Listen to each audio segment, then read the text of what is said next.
अल्लाहुम्मा सल्ली अला मुहम्मद व अला आलि मुहम्मद व सल्लिमू तस्लीमा। बिस्मिल्लाहिर्रहमानिर्रहीम। अस्सलामु अलैकुम। मैं हूं मोहम्मद तैयब ज़ाहिर और आप देख रहे हैं मेरा यूट्यूब चैनल।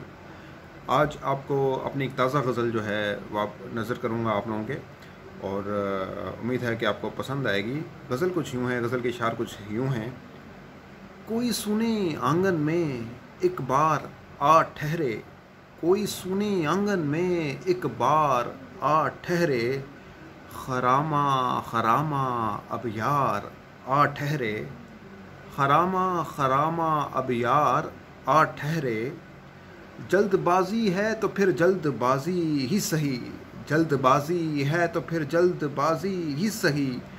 मेहरबान हवा के घोड़े पर सवार आ ठहरे, मेहरबान हवा के घोड़े पर सवार आ ठहरे।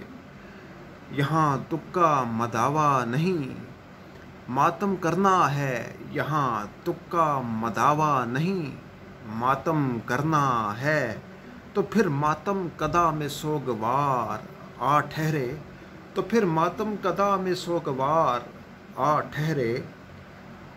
पलड़े में तवाज़ुन का बिगाड़ बहुत है, पलड़े में तवाज़ुन का बिगाड़ बहुत है। दो तरफ़ा इल्ज़ामात का भार आ ठहरे, दो तरफ़ा इल्ज़ामात का भार आ ठहरे। तैयब ख़ज़ां की रुत ने बेहाल कर दिया है, तैयब ख़ज़ां की रुत ने बेहाल कर दिया है। वक्त का तकाज़ा है कि अब बहार आ ठहरे, वक्त का तकाज़ा है कि अब बहार आ ठहरे। कोई सूने आंगन में एक बार आ ठहरे, खरामा खरामा अब यार आ ठहरे। बहुत शुक्रिया।